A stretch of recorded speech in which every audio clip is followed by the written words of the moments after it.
सरकार है वो NDA 3 और अब जो चल रही है वो NDA 4 गवर्नमेंट है। ठीक है, आज के हम अपने इस वीडियो में देखेंगे विकास के विषय तथा अभिशासन, यानी आज गवर्नमेंट के सामने और हमारी भारतीय राजनीति के अंदर मुख्य विकास के मुद्दे कौन कौन से हैं, किस तरीके से गवर्नेंस हो रही है, किस तरीके से शासन चलाया जा रहा है और कौन से मुद्दों पर राजनीति की जा रही है।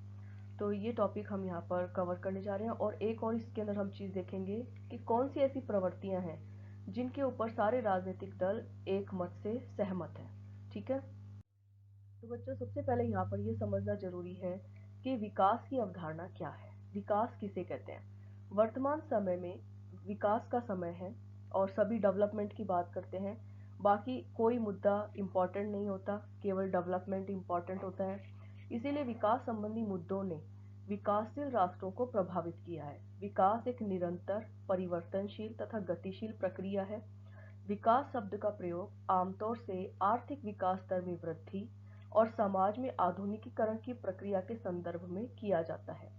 तथापि व्यापक अर्थ में विकास से तात्पर्य उन्नति, प्रगति, कल्याण और उत्तम जीवन की अभिलाषा के विचारों से है।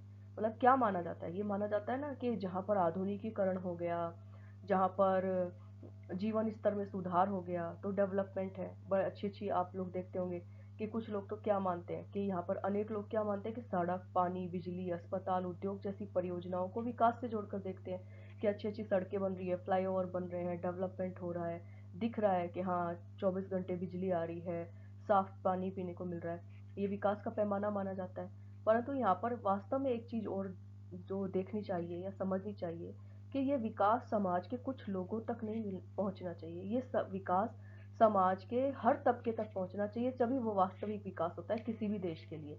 अब मान लीजिए कोई एक देश है, उस देश के अंदर कुछ शहर गिने चुने 8 10 20 शहर जो है वो डेवलप हो जाए और वहाँ पर ये हो कि वहाँ पर सड़कें अच्छी हैं, पानी की सुविधा है, 24 घंटे बिजली है, उद्योग है, सब कुछ पनप रहे हैं, बहुत अच्छी बात है। तो ये माना जाएगा क्या कि वो देश डेवलप है। और उस देश की 60 या 70% जनता जो गाँव में रहती है उनके पास ये सुविधाएं नहीं है, तो वो डेवलपमेंट नहीं माना जाएगा। तो विकास को हम एक संक्षिप्त अर्थों में नहीं ले सकते, हम केवल पानी मिल गया या बिजली मिल गई या सड़कें बन गई उसी को डेवलप नहीं मान सकते। डेवलपमेंट एक व्यापक अवधारणा है और इसके अंदर बहुत सारी चीज़ें शामिल की जाती हैं। और जब हम कोई कुछ लक्ष्य प्राइमरी होते हैं, जैसे हमें ये पहला लक्ष्य है कि हमें सबको पानी देना है, सबको बिजली देनी है, सबको भोजन देना है, सबको आवास देना है, उसके बाद वो लक्ष्य आगे बढ़ते जाते हैं। तो एक निरंतर चलने वाली अवधारणा भी है, व्यापक है और निरंतर चलने वाली अवधारणा है। ठीक है, आगे देखिए, विकास के समक्ष कुछ चुनौतियां आती है। हर जगह डेवलपमेंट आसानी से हो जाए ये पॉसिबल नहीं है, कुछ चैलेंजेस होते हैं। हर कोई चाहता है डेवलपमेंट करना, पर कर पाता है क्या? नहीं कर पाता। तो वो चैलेंजेस क्या क्या है? वो चैलेंजेस हैं, सबसे पहला चैलेंज है संसाधनों व धन की कमी। हर देश के पास संसाधन नहीं होते।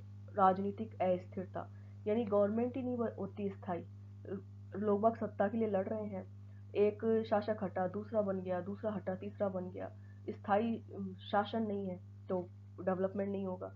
जन सहभागिता का अभाव, कोई राजा है, कोई शासक है, वो करना चाहता है डेवलपमेंट परंतु लोग उसका साथ नहीं देते।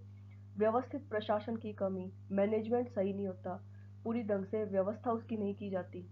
और कुशल प्रशासनिक अधिकारियों का अभाव, योजनाएं हैं, सब कुछ करना है पर स्किल नहीं है, उसको इम्प्लीमेंट करने के लिए स्किल्ड स्टाफ नहीं है। तो ये सारे चैलेंजेस जो है वो डेवलपमेंट के सामने आते हैं। कई बार अच्छी भावना भी होती है फिर भी नहीं कर पाते हैं। तो ये सारे चैलेंजेस जो है वो डेवलपमेंट के सामने मौजूद होते हैं। वर्ष 2014 के पश्चात भारतीय राजनीति में बड़ा बदलाव आया।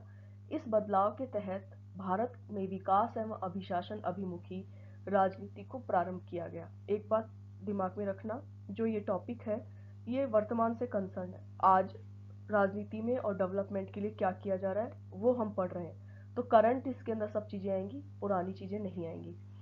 इसके तहत सरकार का लक्ष्य, आज सरकार का क्या मोटो है, सबका साथ सबका विकास निर्धारित किया गया है। NDA 3 सरकार ने कई सामाजिक आर्थिक कल्याणकारी योजनाएं चलाई है ताकि जन सामान्य की पहुंच विकास एवं अभिशासन से हो सके। यानी कुछ ऐसी योजनाएं हैं जो केवल के बड़े तबकों तक ही वो डेवलपमेंट ना हो, वो डेवलपमेंट हर वर्ग तक पहुंच सके। और इसमें कौन कौन सी योजनाएं शामिल है वो हम देखते हैं। इसके अंदर जो योजनाएं शामिल की गई हैं उसमें है प्रधानमंत्री उज्ज्वला योजना। आपको पता ही है कि कितने करोड़ों जो गैस सिलेंडर हैं उनके कनेक्शन दिए गए हैं। स्वच्छ भारत अभियान, आप सभी इससे परिचित हैं। और इस अभियान के तहत जो परिवर्तन आए हैं वो सभी को दिखाई दे रहे हैं कि वाकई में जनता जो है वो जागरूक हो गई। हर कोई अब सोचता है, पहले सड़कों पर कितना कचरा होता था, अब सब लोग सोचते हैं कि यहाँ मुझे कचरा नहीं फेंकना है, यहाँ पे मुझे थूकना नहीं है, मेरे को पब्लिक जो प्लेसेस हैं उनको क्लीन रखना है। तो ये जागृति एक आई है लोगों के अंदर। ये भी एक डेवलपमेंट के लिए बहुत ज़रूरी था। जन धन योजना, दीनदयाल उपाध्याय ग्राम ज्योति योजना, प्रधानमंत्री फसल बीमा योजना, बेटी बचाओ बेटी पढ़ाओ। इसके तहत देखिए कितना एजुकेशन के ऊपर फोकस किया जा रहा है कि फीमेल एजुकेशन को बहुत ज़्यादा सपोर्ट गवर्नमेंट की तरफ से मिल रहा है। आयुष्मान भारत योजना, ये स्वास्थ्य से रिलेटेड है कि स्वास्थ्य सुविधाएं हर जनता तक पहुंचे, गरीब व्यक्ति को इलाज मिले, फ्री की दवाइयाँ मिले, जेनरिक दवाइयों के कई स्टोर खोले गए हैं। तो ये सारी चीज़ें जो हैं ये डेवलपमेंट के लिए नई नई योजनाएं हैं जो अभी वर्तमान सरकार ने बनाई हैं। इसके अलावा भी कुछ अन्य योजनाएं हैं। उपरोक्त कल्याणकारी योजनाओं के अतिरिक्त भी एनडीए सरकार ने कुछ निम्न कल्याणकारी योजनाएं बनाई हैं, जिनमें क्या क्या है: स्किल इंडिया मिशन, सांसद आदर्श ग्राम योजना, श्रमेव जयते योजना, प्रधानमंत्री मुद्रा योजना, उजाला योजना, अटल पेंशन योजना, प्रधानमंत्री ज्योति बीमा योजना, प्रधानमंत्री सुरक्षा बीमा योजना इत्यादि। तो इस तरह की बहुत सारी योजनाएं चलाकर आम जनता को डेवलपमेंट उन तक पहुंचे और उनका जीवन स्तर उन्नत हो, ये कोशिश गवर्नमेंट के द्वारा की जा रही है। सरकार द्वारा चलाई गई विभिन्न सामाजिक आर्थिक कल्याणकारी योजनाएं जन सामान्य को अत्यंत लाभ पहुंचाने वाली है। इसका लाभ ग्रामीण परिवारों, विशेष रूप से महिलाओं तथा वास्तविक हकदार को प्राप्त होता है। इसकी सफलता का अनुमान वर्ष 2019 में हुए लोकसभा चुनावों के भारतीय जनता पार्टी के नेतृत्व वाली एनडीए सरकार के पक्ष में आए परिणामों से लगाया जा सकता है। सिंपल सी बात है, जब आप उन योजनाओं से जो डेवलपमेंट किया गया 2014 से लेकर 19 तक, तो उनसे आप सेटिस्फाइड है, खुश है, तभी तो दोबारा मैंडेट दिया लोगों ने। और 2019 में लोकसभा चुनाव में और ज़्यादा वोट मिले उन्हें। तो चुनाव में देश के सभी राज्यों के मतदाताओं ने अपने जाति, वर्ग, समुदाय, लिंग एवं क्षेत्रीयता जैसे मुद्दों से हटकर विकास तथा अभिशासन जैसे मुद्दों के आधार पर मतदान किया।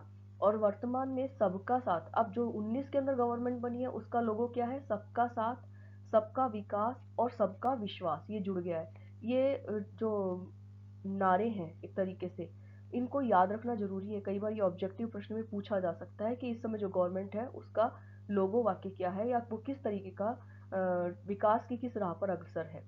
ठीक है। यद्यपि गत 25 वर्षों में भारतीय राजनीति में गठबंधन की राजनीति का अस्तित्व रहा, लेकिन 21वीं शताब्दी के प्रथम दशक में गठबंधन की राजनीति ने परिपक्वता प्राप्त कर ली। यानी हम सन 2000 में जब पहुंचे तो हमारा जो गठबंधन की राजनीति का युग है वो मैच्योर हो गया। उसके अंदर उनको पता चल गया कि कैसे सरकारें बनानी है और कैसे स्थायी सरकारें चलानी है। अब भारत की राजनीति में गठबंधन को लोकतंत्र के लिए खतरा नहीं समझा जाता। ये नहीं कि भाई गठबंधन है, किसी को मैंडेट नहीं मिला तो लोकतंत्र कोई झमेले में पड़ गया या लोकतंत्र पे कोई आंच आ गई। बल्कि क्या हुआ है, भारत की परिस्थितियों में लोकतंत्र के स्वाभाविक बदलाव के रूप में लिया जा रहा है। यानी लोकतंत्र का कैरेक्टर बदल गया है, ऑप्शन बहुत ज़्यादा हो गए लोगों के पास। विरोधी विचारधाराओं के दलों के सरकार में शामिल होने के बावजूद गठबंधन सरकारों में गत 15 सालों में राजनीतिक स्थिरता भी देखने में आई है। अब आप लोगों ने तो, आप लोग जैसे अब 17-18 साल के बच्चे हैं, तो आप लोगों ने नहीं देखा कि हंग पार्लियामेंट क्या होती है, और आपने ये भी नहीं देखा कि बीच में मध्यावधि चुनाव होते हैं। मध्यावधि चुनाव क्या होता है कि जब कोई भी गवर्नमेंट बनाई और उस गवर्नमेंट में किसी ने सपोर्ट हटा लिया और गवर्नमेंट बीच में ही 2.5 साल में, 3 साल के अंदर सरकार गिर गई और फिर से चुनाव कराने पड़े 5 साल से पहले। तो आप लोगों ने ये चीज़ें नहीं देखी। क्यों? क्योंकि पॉलिटिक्स हमारी मैच्योर हो गई। हमारी गठबंधन सरकारें हैं, फिर भी वो बीच में नहीं गिरती, वो अपना कार्यकाल पूरा करती हैं। ठीक है ना। गठबंधन सरकारों की इस परिपक्वता तथा स्थिरता का मुख्य कारण राजनीतिक दलों के मध्य निम्न मौलिक मुद्दों पर आम सहमति का विकास है। ये एक प्रश्न भी बनता है बच्चों कि कौन से ऐसे मुद्दे हैं जिन पर आज सारे राजनीतिक दल सहमत हैं, या आम सहमति के मुद्दे क्या हैं, या वर्तमान भारतीय राजनीति की उन प्रवृत्तियों का उल्लेख कीजिए जिन पर सभी राजनीतिक दल सहमत है। इस तरीके से करके ये एक बड़ा प्रश्न बनता है। तो इसको आप थोड़ा ध्यान से पढ़ेंगे और समझेंगे कि कौन कौन से ऐसे मुद्दे हैं जिन पर सभी राजनीतिक दल एकमत हैं और एकमत होकर काम कर रहे हैं। तो उसमें सबसे पहला मुद्दा है उदारवादी आर्थिक नीतियों पर सहमति।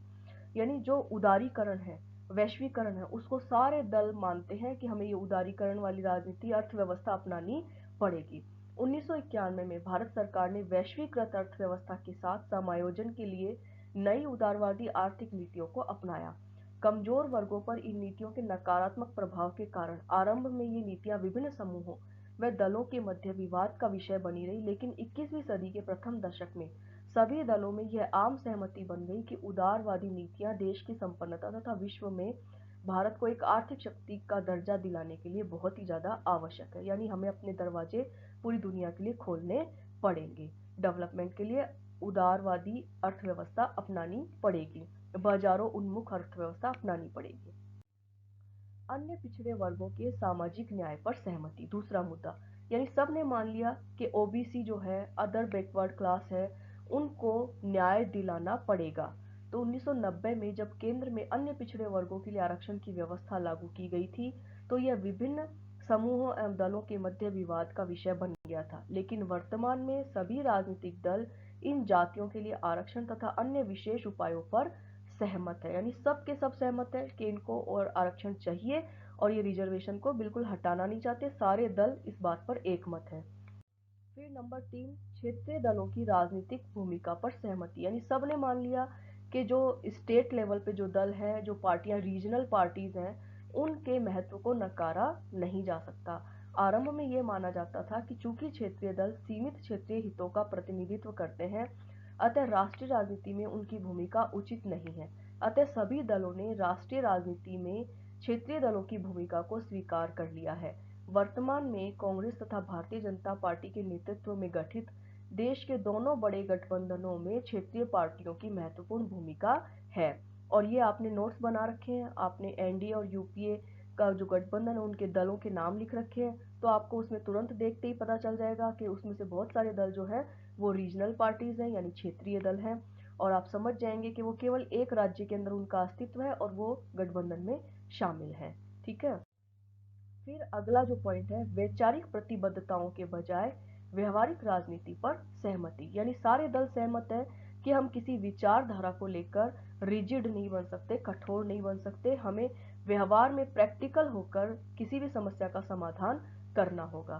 तो वर्तमान में सभी दल अपनी वैचारिक भिन्नताओं को नजरअंदाज करते हुए व्यवहारिक दृष्टि से आपस में सहयोग करने हेतु सहमत हैं। यही गठबंधन की राजनीति का आधार है। वामपंथी पार्टियों तथा भारतीय जनता पार्टी दोनों ने 1989 से कांग्रेस का विरोध किया तथा राष्ट्रीय मोर्चे की सरकार का समर्थन किया। यानी कांग्रेस का विरोध कर रहे हैं, परंतु जब गवर्नमेंट बना रही है तो मोर्चे का समर्थन कर रहे हैं। लेकिन 2004 में वामपंथियों ने केंद्र में कांग्रेस की सरकार को समर्थन प्रदान किया। केंद्र की तुलना में राज्यों में व्यवहारिक राजनीति के उदाहरण अधिक है। यानी स्टेट गवर्नमेंट भी जब बनती है तो भी वो कोएलिशन से बनती है, यानी वो गठबंधन से बन रही है। उदाहरण के लिए उत्तर प्रदेश में समाजवादी पार्टी तथा बहुजन समाज पार्टी दोनों ने भारतीय जनता पार्टी के साथ मिलकर सरकारों का गठन किया। यानी अलग अलग उनके विचार सब एक हो जाते हैं, जब उनको सरकार बनानी है तो सब एक हो जाते हैं, कोई विचार आड़े नहीं आता है।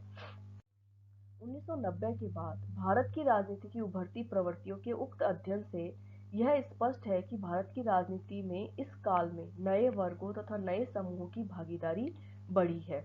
कांग्रेस के वर्चस्व में आई कमी के कारण गठबंधन की राजनीति की शुरुआत हुई। तब तक कोई एक दल कांग्रेस की भांति वर्चस्व की स्थिति प्राप्त नहीं कर लेता, तब तक भारत में गठबंधन की राजनीति का अस्तित्व रहेगा।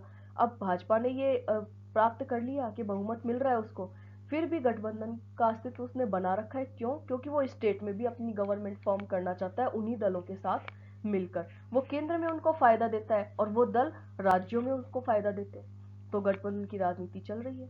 नए सामाजिक वर्गों एवं क्षेत्रीय दलों की बढ़ती भूमिका भारत के लोकतंत्र के लिए खतरा नहीं है, बल्कि लोकतंत्र की मजबूती तथा देश की एकता व अखंडता दोनों के लिए आवश्यक है, क्योंकि दल मिलकर काम कर रहे हैं, आपस में झगड़ नहीं रहे हैं। फिर राजनीतिक दलों में व्याप्त भ्रष्टाचार।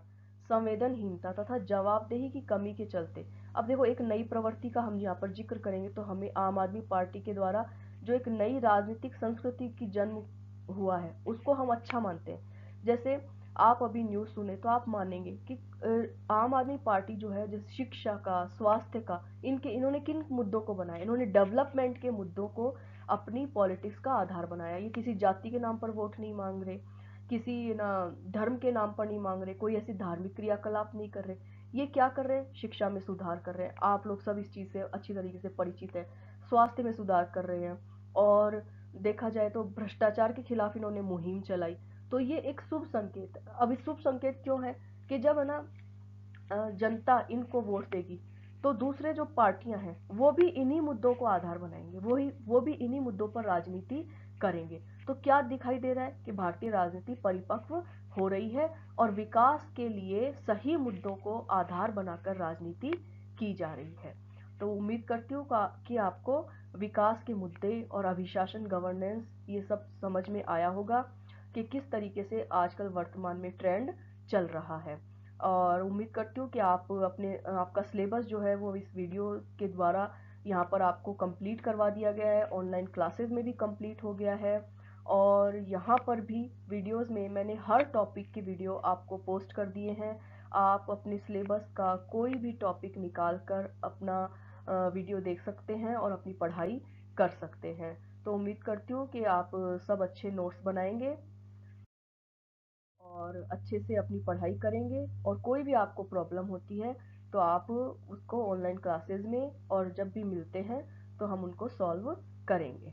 ठीक है बच्चों, तब तक आप सुरक्षित रहिए और घर पे रहिए।